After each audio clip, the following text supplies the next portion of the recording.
Today we're looking at some mustache options for Dynasty Fantasy Football. Some of these guys might be rostered, but you may want to trade for. Some of these guys are waiver wire pickups.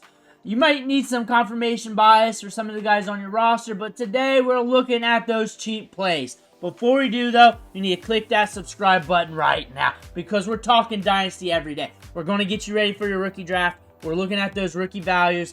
We're looking at those trade values and trades every day. Click that button. Stop missing out. We're starting off with our first player, Roman Wilson. Interesting player now, because now we got two hosses to compete with. We got DK Metcalf, we got George Pickens right now. The thing about George Pickens is he might end up gone within the next 12 months. He might even get traded during the draft. That might happen.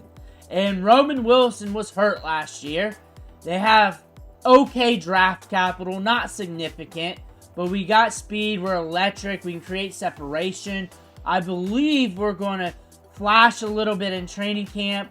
We got to figure out who's going to be the quarterback, probably by the time you watch this, because this one's recorded a few days earlier, that you might know the quarterback going into 2025. Right now, it's unknown. Roman Wilson, though, has some gusto to his game. If he gets some opportunity, he might flash a little bit in training camp, so you might see a little spike to his chart. Right now, he's cheap. He's very cheap, and I do not expect this team to support multiple fantasy-relevant wide receivers until it starts doing it, and doing it consistently. But what we're seeing here is a technical wide receiver that you can now catch for pennies on the dollar than what he was during rookie drafts last year, during the hype from the Senior Bowl, when he was really locking DBs down. Roman Wilson has a good excuse. He was hurt. He wasn't on the field. He wasn't able to get opportunities. It's not like he failed. So the thing is, the market shouldn't really tank him too bad. We don't really have a grandiose wide receiver class. Roman Wilson, cheap play, good guy to have a little confirmation bias with. And if he jumps stock and you don't like him, you can always sell him. But right now, pennies on the dollar, Audric Estime. This team has to bring in another running back. I don't see how they don't through the draft. Adding in another runner to compete in this backfield. Audric Estime coming in, very, very productive out of Notre Dame. What we saw as a rookie this year was very ho-hum. Wasn't regarded as what we were seeing at Notre Dame. That's one thing. We definitely saw what we saw at the combine on the field, though. It was not very electric. However, this guy's got good feet. He's a smooth operator. He can make guys miss. He's good between the tackles. We can be productive, I believe, if we can really capture the backfield. However, Chargers, Week 16. That was the only game, double-digit PPR fantasy production. Javonte Williams is gone. They're going to keep adding running backs to this team. They're going to keep adding competition to this backfield. They have Bo Nix. They're going to want to have players around them. Audric Estime doesn't have sunk costs around him. RB58 is a low price tag, but it is a little bit up there. He's rostered in most Dynasty leagues. Audric Estime is a guy that's kind of on the fence for a lot of people, but he might fall into a situation somewhere down the line in season where he is the guy for a little bit, where he has to be the guy. That's something to look at. I look at him as another running back on the back end of a roster that you're waiting to see what happens with. You're really watching the NFL draft. I almost can guarantee you the Broncos do something at the running back position in this year's draft. Marvin Mims, my favorite Mims here, wide receiver 58, and this is a deep threat dandy. Came on strong at the end of the season. Value spiked up. Now it dropped down a little bit by about 10 spots or a little more. Marvin Mims, though, going into year 2 when Bo Nix wants to push it downfield, looks like he's probably going to be getting those opportunities. However, back in the season, Week 17, Week 18, those are two crazy weeks. Week 17 was like a Week 18. That's what it was like. If you remember that, that was a crazy week. We're looking at Marvin Mims here. During the start of his career, wasn't too great. It was an afterthought. Came on late. 19.9 PPR fantasy points against the Browns. What I do like about him is he can get deep targets downfield. He can command the deep ball, and that can make him a volatile option.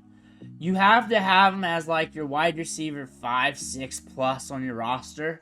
He has to be like a stash option that you're just waiting to see what happens. The Broncos could bring in a wide receiver in the draft. They're in a position where they could definitely do so. They're in a position where they could add talent there. They're right there, right smack dab. Luther Burden, Mika Igbukwe could be there for him if the drafts allow it. I've done plenty of mock drafts. That could potentially happen. That could really nuke his potential, his upside, ability to gain targets. I do not see him ever being a target monster. I do see him being a guy giving you splash production here and there due to the deep ball effect. A good profile coming out of Oklahoma. A guy that can be stashed. Keaton Mitchell is the ultimate stash running back prospect. There's a chance the Ravens bring in another running back. They're not against just stacking talent, especially at the tight end position. They're not against it. But they love this kid. He's got 4.3 speed. He's got an extra gear. If he sees green, it's over. He is a Will Fuller running back, which is very rare. So if he's on the field, he's getting touches and snaps. A lot of games, he's going to give you like RB3 production. And then all of a sudden, boom, that random game, 20 plus PPR fantasy points. Then after that, a few games of nothing. And then maybe another spike week then. He's a spike week player. That's definitely what you see from his game due to that speed, due to how electric he is. He's never going to be a guy getting 20 plus opportunities. He's never going to be a guy taking over a backfield. What he's going to be is a guy getting some opportunities here and there, especially if something happens to Derrick Henry. Then Keaton Mitchell might be getting more opportunities than expected. Mitchell's got a lot of upside. Pure upside play for the boom-bust weeks. Malik Washington, wide receiver 86. We're cheap. Should be rostered in Dynasty. If not, it's a little shallow, but a guy to look at if not. Because he came on a little strong at the end of the season. Had some moments with seeing more targets, especially weeks 13 to 14. 4 targets in week 13. 6 in week 15. 4 in week 16. Very steady wide receiver. He was playing the short game a lot with a short A-dot. Strong hands. Was killing it at the Shrine game. And was a good value wide receiver for the Dolphins. Right now he's a good value stash play for fantasy to see what happens. Odds are obviously stacked against him. He's not projected to be an alpha, but he is in an offense that pushes the pace. That could allow you to get some boom weeks out of this kid going into 2025 and beyond. Tyler Algier, RB53. We're behind Bijan Robinson. He gets a lot of touches. Tyler Algier has a 1,000-yard season to his name, and he will give you a few good weeks here and there. He'll probably give you 2 to 3 weeks, even with him sharing the backfield for a full season with Bijan Robinson, that you can use for fantasy football. He technically gave you 2. If you want to stretch it, 3 with that 10 spot. A 10 spot is bare minimum in your lineups where you see your player do it and you're like, that's fine. I guess it's fine. But you look at 12, you look at 19, that's doable. That is doable. You won't take 12 home to your parents, but you'll take it out on the town. You'll still do that. 19, you'll take that one home. What we're looking at Tyler Algier, though, if something happens to Bijan, you're going to want him. His value will spike up for those few weeks, those few games. You're going to use him, and he'll have RB1 potential. That's a great stash. RB53 is in stash range. Ben Sinnott, tight end 20 is an afterthought. He had a lot of hype going into the season. Ertz is there, and he's a guy you're stashing, hoarding to see what happens with. Do not stash too many tight ends. They will log jam your roster. Just have a couple to very few stash running backs. That is the position I want to be having a lot of guys at wide receiver. Make sure you're just trying to get at the top as much as possible with top tier producers. Then maybe a few stash plays, but also have them categorized as like upside plays, steady guys, older guys that get you some production, young guys here for the long term. Just have a stock portfolio is what I'm saying. But Ben Sinnott here, a lot of upside here, getting cheaper by the day. Tight end 20 per here, maybe a little bit more liquid in your league, less liquid in that guy's league, but still as a guy to look at. Javon Baker's an afterthought. It could be after the draft, but mid-round selection with a lot of gusto to his name. If he was in this year's draft, we'd be all over him. We'd be all over him even more. But he's very twitched up. He had a good training camp going into the season. Kayshon Boutte won the war. He won the war. I talk about him a lot. Javon Baker is an option here that you watch throughout training camp. You watch for the start of the season. You watch the first weeks of the season, see if he's even on the field. You watch the draft to see if they bring in one or two or more guys. They'll probably draft a wide receiver. There's a chance it could be T-Mac early. There's a chance it could not be. But Javon Baker's a guy to pay attention to. But long-term option, you got to watch on the cheap. Watch him on the back end. See if he pops. If he's on waivers, look at him. If he's sitting there on waivers, just watch him from afar if you can't pick him up.